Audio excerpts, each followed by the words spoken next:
explicó la orientación de esta última conversación, por lo menos a nivel de sesión.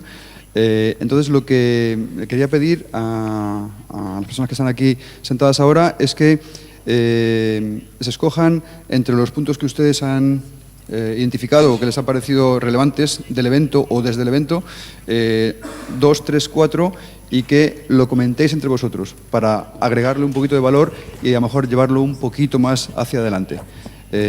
No quiero identificar esos puntos porque entonces, como parte de la organización, pues no quiero orientarlo hacia aspectos específicos. Así que vamos a sugerir una cosa.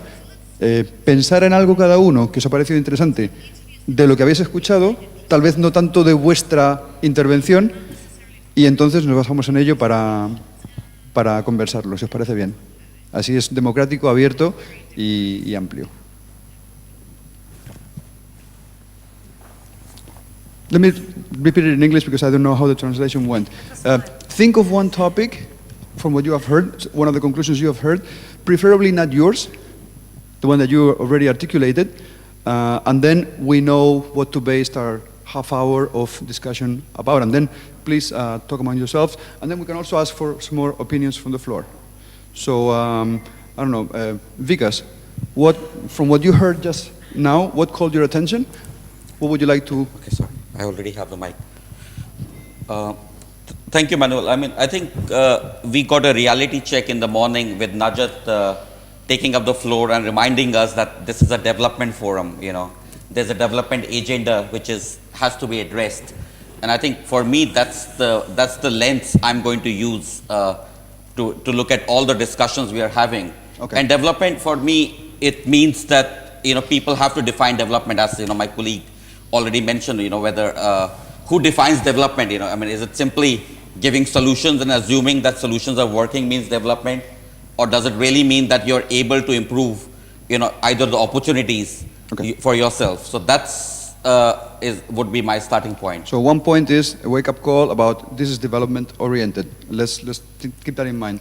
Merryl, what would you like? What point to identify? I'd like to know at what stage do we know we've succeeded? When will it be unnecessary for development agencies to do ICT or to do development in developing countries? When do we know when we've reached that point? Okay. I'm really keen that countries themselves, as you said about Africa, the developing world setting the agenda. I can only really speak for Africa, for South Africa. You know, if we set the agenda, if we put interventions in place, when I say we, I mean as someone from a developing country, ourselves, and we initiate contact and we ask for help or support or mentorship or, you know.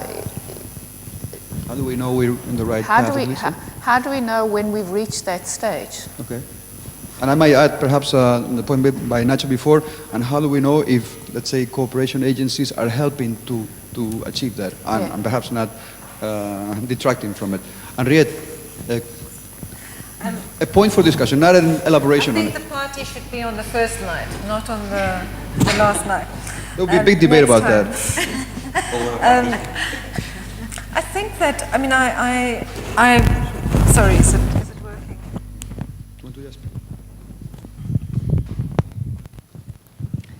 I hesitate to...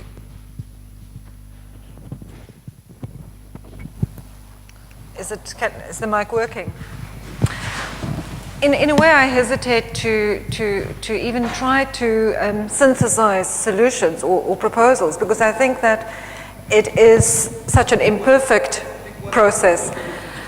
I think, well, firstly, I think I would respond to Merryl. I think development is continuous. I think the notion that development interventions are 1, 2, 3 interventions and you make them, and then development happens, doesn't work, because new challenges emerge. And I think with something like climate change, like changes in the economic environment, development challenges exist everywhere. They don't just exist in developing countries. Migration creates new challenges. So I think when we for me, the sense of the north is here and the south is there, you have challenges or knowledge here and challenges there is all merging. And I think the more we keep that in mind, the more we can learn from one another and perhaps come up with solutions that change sustainably.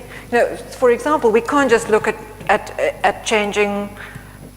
If you look at energy in the environment, you have to look at consumption as much as you look at production. You have to look at waste, you have to look at energy.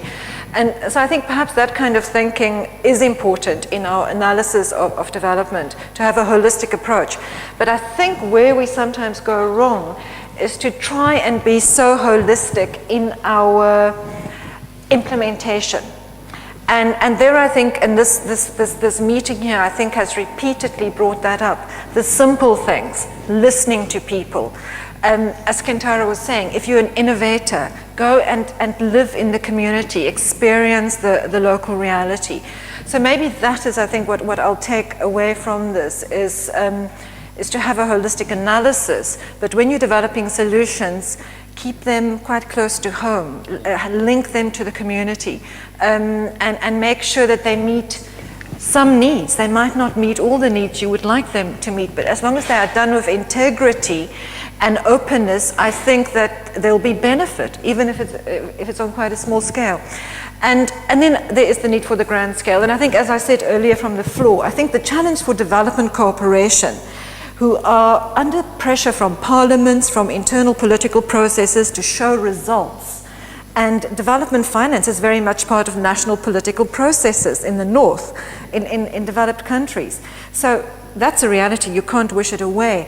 But at the same time, I think people that are involved in development cooperation need to find ways of also, again, acting with integrity, not just going for grand initiatives with nice pictures of children with mobile phones or whatever, but also looking at maybe small-scale initiatives that are quite focused on empowerment, and that might have a longer-term impact, even if it's not such a glamorous impact or short-term result.